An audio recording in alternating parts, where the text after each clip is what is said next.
Hello students. हम जो next concept के बारे में बात करने वाले हैं वो है equation of a line parallel या perpendicular to a given line. क्या मतलब है इसका? देखिए, अगर हमें कोई लाइन की इक्वेशन दे रखी है, सपोज एल मैं एक लाइन की इक्वेशन ले रहा हूँ A X plus B Y plus C is equal to zero. ये एक लाइन है हमारे पास, सपोज कि ये एक फिक्स लाइन है। जैसे साथ साथ एक छोटा सा एग्जांपल ले लेता हूँ, लाइन में ले लेता हूँ 2x plus 3y plus 5 is equal to zero. ये एक लाइन है। अब देखिए, इस लाइन के पैरेलल बहुत सारी लाइंस हो सकती हैं। अगर हमें इस लाइन के पैरेलल किसी लाइन की इक्वेशन ढूंढने के लिए कहा जाए, किसी पर्टिकुलर लाइन की, तो पहले हम देखेंगे इन सभी लाइन की अगर हम इक्वेशन लिखना चाहें, जो भी लाइन इनके पैरेलल है, तो कैसे लिख सकते हैं।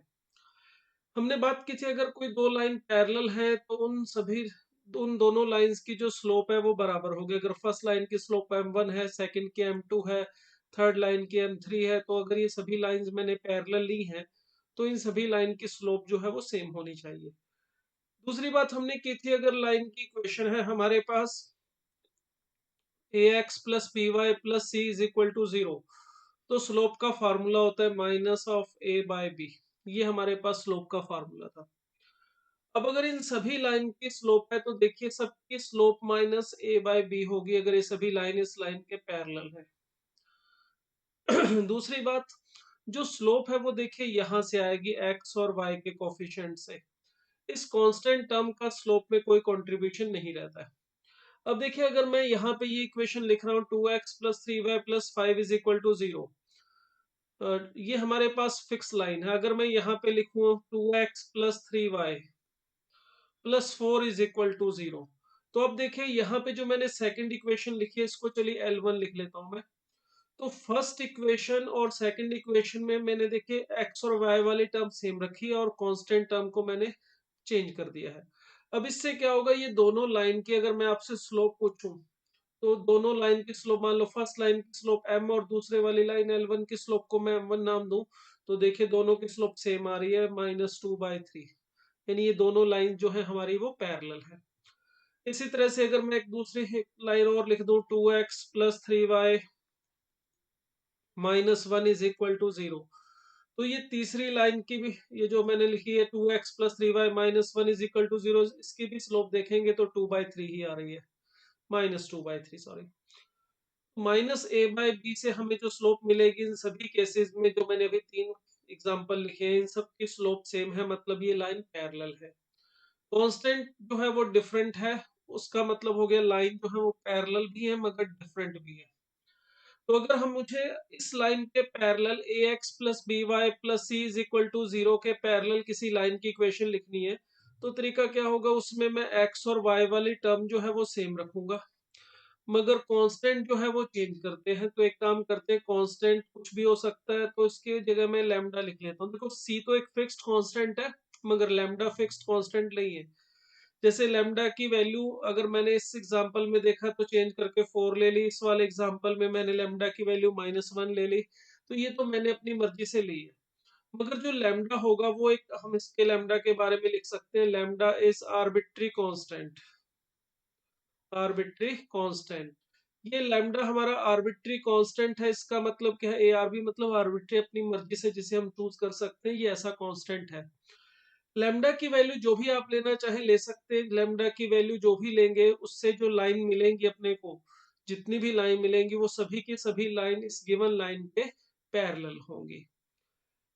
अगर हमें कुछ खास कंडीशन दे दी जाए तो उस कंडीशन के अकॉर्डिंग लैम्डा की एक पर्टिकुलर वैल्यू भी आ सकती है। जैसे मुझे कहा जाए भी ये लाइन है L, 2x plus 3y plus 5 is equal to zero, मुझे कहा जाए भाई इसके पैरेलल एक लाइन की इक्वेशन लिखनी है, तो वो मैं इक्वेशन लिख सकता हूँ 2x plus 3y plus lambda is equal to zero. अगर मुझे सिर्फ इतना बोला है कि इस लाइन के पैरेलल लाइन की इक्वेशन लिखो, तो 2x plus 3y plus lambda is equal to zero लिख के मैं छोड़ दूंगा, और लैम्डा की वैल्यू मैं कहूंगा आप अपनी मर्जी से जो भी ले लो, जीरो लो, -1 2 3/4 7/9, जरूरी नहीं है इंटीजर ही लेनी है, फ्रैक्शन भी ले सकते हैं, रैशनल भी ले सकते हैं, रैशनल भी ले सकते हैं। लैम्डा की अब जो भी वैल्यूज लोगे वो सारी वैल्यूज रखने से लाइन हमारी गिवन लाइन के पैरेलल आएंगी। बट अगर मुझे कहा जाए कि ये देखो ये हमारे ये लाइन है एल, ठीक है, और मुझे ऐसी लाइन की इक्वेशन निकाली है जो इसके पैरेलल हो और किसी पर्टिकुलर पॉइंट में से पास करे, जैसे 1, -1। हमें कह दिया जाए ऐसी लाइन की इक्वेशन निकालिए जो इस लाइन के गिवन लाइन 2x + 3y + 5 = 0 के पैरेलल भी हो और 1, -1 पॉइंट में से पास भी करती हो। तो इस लाइन के पैरेलल तो बहुत सारी लाइंस होंगी, मगर इस पॉइंट से पास करे और इसके पैरेलल हो, ऐसी तो सिर्फ और सिर्फ एक ही लाइन पॉसिबल है। और उस पॉसिबल लाइन के लिए लैम्डा की वैल्यू हमें फाइंड आउट करनी होगी इस कंडीशन का यूज करके कि अगर ये लाइन हमारी पॉइंट 1, -1 में से पास कर रही है तो डेफिनेटली ये लाइन की इक्वेशन को पॉइंट 1, -1 सेटिस्फाई करना चाहिए। तो देखिए x की वैल्यू 1 और y की वैल्यू -1 रख दूं तो सॉल्व करके यहाँ से मुझे लैम्डा की जो वैल्यू है वो मिल रही है 1। तो इसका मतलब यहाँ पे अगर मैं लैम्डा को 1 रखूंगा तो मुझे इस लाइन के जो 2x + 3y + 5 = 0 इसके पैरेलल लाइन की इक्वेशन मिलेगी। 2x + 3y + 1 = 0 इसकी स्लोप और हमारे गिवन लाइन की स्लोप सेम है, यानी ये दोनों लाइंस पैरेलल है। दूसरा आप चेक कर सकते हैं कि ये वाला पॉइंट इस लाइन की इक्वेशन को सेटिस्फाई कर रहा है, इसका मतलब ये वाली लाइन 2x + 3y + 1 = 0 हमारी गिवन लाइन के पर पैरेलल है और इस पॉइंट में से पास कर रही है। तो जो लैम्डा है वो आर्बिट्री कांस्टेंट है, मतलब उसकी वैल्यू कुछ भी हो सकती है। कुछ भी का मतलब आप अगर आपको कुछ कंडीशन नहीं बताई है तो आप जो मन में वैल्यू लैम्डा की ले सकते हो। आपको लैम्डा की हर एक वैल्यू रखने पर जो भी लाइन मिलेगी वो लाइंस इस गिवन लाइन के पैरेलल होंगी। बट अगर कुछ कंडीशन अप्लाई कर दी जाए, जैसे बोल दिया जाए कि ऐसी लाइन, जैसे यहाँ पर एग्जांपल में लिया, ऐसी और भी बहुत सारी कंडीशन अलग अलग अप्लाई की जा सकती हैं, तो वो जो भी कंडीशन दी होगी उसके अकॉर्डिंग हमें फिर लैम्डा को फाइंड आउट करना होगा। जैसे इस एग्जांपल में मैंने लैम्डा को फाइंड आउट किया और लैम्डा की वैल्यू 1 आ गई। तो ये तरीका है गिवन लाइन के पैरेलल लाइन लिखने का। इसी तरह से अगर मुझे कहा जाए इस लाइन के परपेंडिकुलर किसी लाइन की इक्वेशन लिखो, देखिए अगर हमारे पास लाइन है L, ax + by + c = 0, ये हमारी एक गिवन फिक्स लाइन है, मान लेते हैं चलिए ये रही लाइन वो।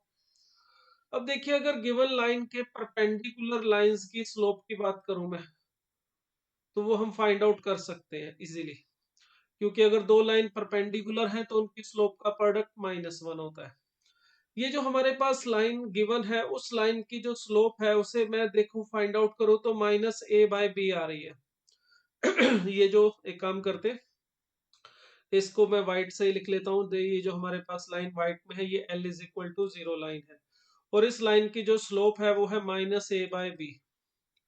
अब इसका मतलब ये सभी लाइन जो येलो कलर में मैंने डिनोट की हुई है, ये जो सभी लाइन इस लाइन के परपेंडिकुलर है, इनकी स्लोप भी हम लिख सकते हैं। इन सभी की स्लोप होनी चाहिए b/a। कारण सिंपल है, अगर ये दोनों लाइन परपेंडिकुलर है तो इनकी स्लोप का जो प्रोडक्ट है वो -1 होना चाहिए। तो देखिए -a/b अगर हमारे गिवन फिक्स लाइन की इक्वेशन है तो इसके परपेंडिकुलर लाइंस की जो इक्वेशन है वो होगी b/a। इन सभी लाइन की स्लोप होगी b/a। तो अगर मैं b/a स्लोप वाली लाइन की इक्वेशन लिखना चाहूं तो कैसे लिख सकता हूं, देखिए ये लाइन में लिख रहा हूं bx - ay प्लस लैम्डा = 0। ये है लाइन l डैश मान लेता हूं। यहां पर आप देखेंगे इस लाइन l डैश की जो एक स्लोप आ रही है फाइंड आउट करके देखिए, वो आ रही है b/a। आप स्लोप का जो फार्मूला है उसको अप्लाई करके देखेंगे तो -a/b फर्स्ट लाइन L की स्लोप है और हमारी लाइन जो L डैश है उसकी स्लोप है b/a। इसका मतलब अगर मैंने इस तरह से इक्वेशन लिख दी तो ये L और L डैश हम कह सकते हैं कि ये परपेंडिकुलर है, क्योंकि इन दोनों की स्लोप का जो प्रोडक्ट है आप देख सकते हैं m1 m2, इसको m1 m2 लिखना चाहे तो m1 m2 -1 आ रहा है। तो अगर मुझे गिवन लाइन के परपेंडिकुलर लाइन की इक्वेशन लिखनी है तो उसके लिए देखिए ये तरीका हमारे पास है कि उसमें आप क्या कर सकते हैं, x और y के कोफिशिएंट इंटरचेंज कर दो। देखो x का कोफिशिएंट a था, y का कोफिशिएंट था b, तो इन दोनों को यहाँ पर इंटरचेंज करना है। मगर इंटरचेंज करते तो bx + ay आना चाहिए था, बिल्कुल ठीक। तो यहाँ bx + ay ना आके bx - ay आ रहा है। तो मतलब एक तो x और y के कोफिशिएंट जो है वो इंटरचेंज करने। दूसरी बात उन दोनों में से किसी एक का साइन चेंज कर दीजिए। तो इससे जो हमें इक्वेशन मिलेगी वो हमारे गिवन लाइन के परपेंडिकुलर होगी, और इसमें जो लैम्डा है उसके बारे में वही बात हम लिख सकते हैं कि लैम्डा जो हमारा है वो आर्बिट्री कांस्टेंट है। यानी लैम्डा की वैल्यू हम अपनी मर्जी से कुछ भी ले सकते हैं, हमें जितनी भी लाइन मिलेगी वो इस गिवन लाइन के परपेंडिकुलर होंगी। अगर हम एक एग्जांपल लेना चाहें, देखिए हमारे पास लाइन है 2x plus 3y plus 5 is equal to 0, और मुझे कहा जाए इस लाइन के परपेंडिकुलर लाइन की इक्वेशन लिखने के लिए, तो क्या करेंगे, हम x और y के कोफिशिएंट को इंटरचेंज करेंगे। मतलब यहाँ पर आ जाएगा 3x और ये हो जाएगा प्लस 2y। अब आप दोनों में से किसी एक का साइन चेंज कर दीजिए, फिलहाल तो दोनों पॉजिटिव है।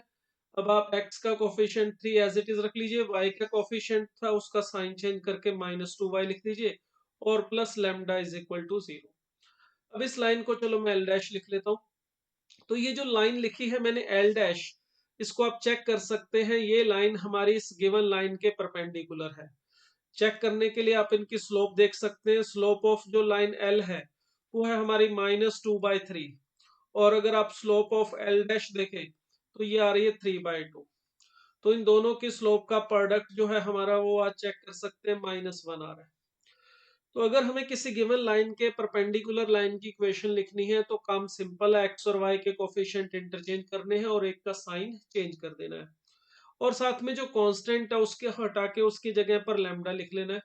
अब ये जो हमारे पास इक्वेशन है ये किसी एक पर्टिकुलर लाइन की नहीं है। 3x minus 2y plus lambda is equal to 0, ये उन सभी लाइंस की इक्वेशन है जो इस गिवन लाइन के परपेंडिकुलर है।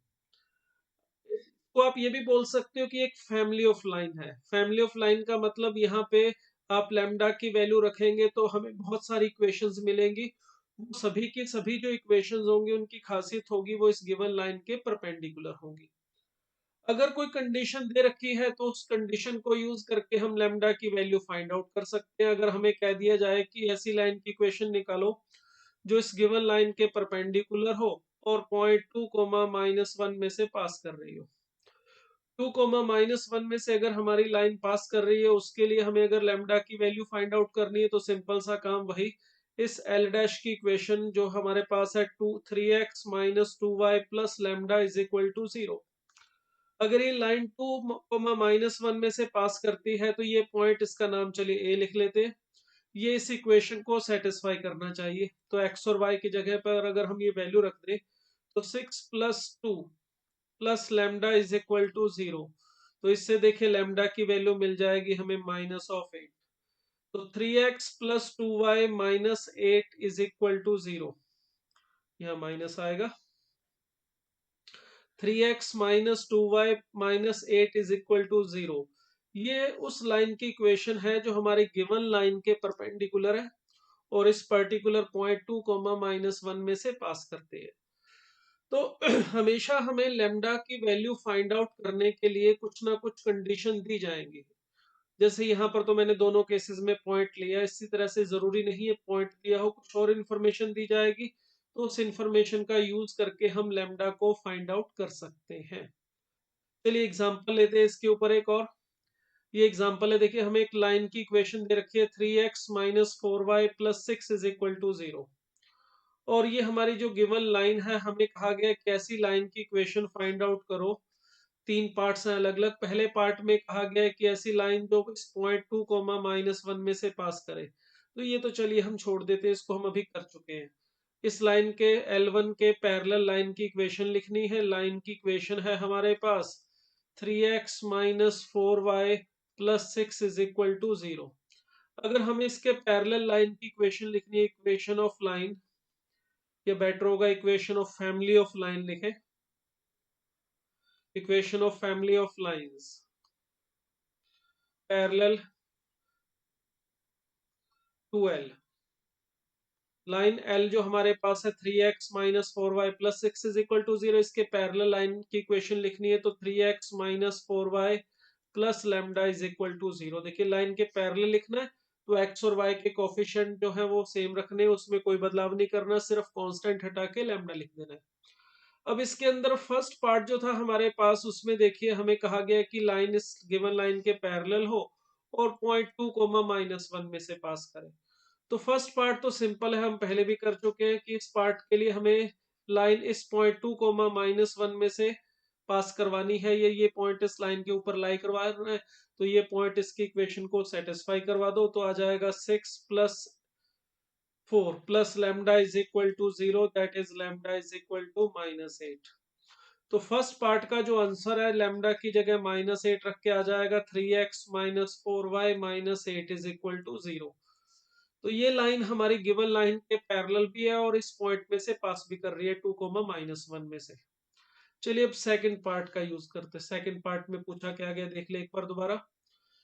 सेकंड पार्ट में हमें वही कहा गया कि गिवन लाइन के पैरेलल लाइन की ही इक्वेशन ढूंढनी है, मगर उसके लिए बता रखा है कि उसका जो एक्स इंटरसेप्ट है वो 5 यूनिट है on the positive direction of x axis.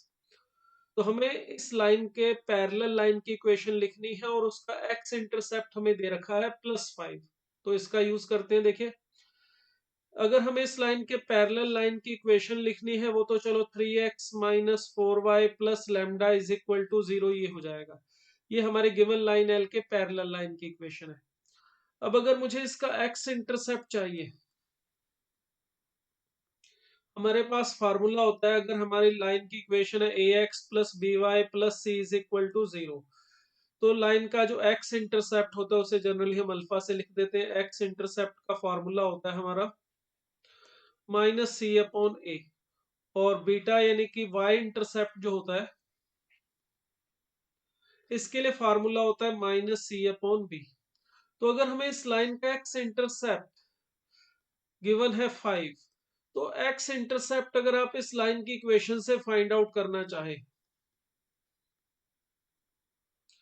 तो -c, c का मतलब कांस्टेंट टर्म से होता है जो कि यहाँ पर लैम्डा है, अपॉन a का मतलब x का कोफिशिएंट दैट इज 3। तो ये हमें दे रखा है 5। तो देखिए इसका यूज करके लैम्डा की वैल्यू आ रही है -15। तो लैम्डा की वैल्यू मिलने का मतलब हमारा आंसर मिल गया, वो आएगा 3x - 4y plus sorry -15 is equal to 0। तो देखिए ये जो है लाइन हमारी गिवन लाइन एल के पैरेलल भी है और इसका एक्स इंटरसेप्ट जो है वो 5 आ रहा है। और इसमें ये भी बोला गया था कि x intercept on the positive direction of x axis है, इसलिए हमने अल्फा की वैल्यू +5 ली। अगर यहीं पर बोलता कि x intercept 5 on the negative direction of y x axis है, तो हम यहाँ पे एक्स इंटरसेप्ट की वैल्यू -5 लेके लैम्डा को फाइंड आउट करते। और अगर सिर्फ एक्स इंटरसेप्ट का मैग्नीट्यूड दिया होता 5, हमें ये ना बताया जाए कि positive direction of x axis या negative direction of x axis पे, हमें बोला जाता है कि एक्स इंटरसेप्ट की लेंथ 5 है, तो उस केस में हम लैम्डा को फाइंड आउट करने के लिए दो केस बनाते। एक बार एक्स इंटरसेप्ट 5 लेते तो उससे ये आंसर आता लैम्डा की वैल्यू -15। दूसरा केस भी लेना पड़ता, ये जो एक्स इंटरसेप्ट है इसे -5 के इक्वल लेते तो लैम्डा की दूसरी वैल्यू और आती 15, तो उससे एक आंसर और मिलता। तो अगर हमें यहाँ क्लियर कट बोल दिया है कि positive direction of x axis, इसलिए हमने एक ही आंसर यहाँ पे लिया। चलिए अब थर्ड पार्ट करते हैं। तो थर्ड पार्ट में देखिए क्या कहा गया। थर्ड पार्ट में हमें बोला find the equation of line perpendicular to the given line. अब इस लाइन के परपेंडिकुलर लाइन की इक्वेशन लिखनी है और लैम्डा फाइंड आउट करने के लिए बोला है कि which lies at A distance of 3 unit from origin. हमें उस लाइन का ओरिजिन से डिस्टेंस बता रखा है 3 यूनिट। ये लैम्डा को फाइंड आउट करने में हमारी हेल्प करेगा। तो उसके लिए देखिए यहाँ पर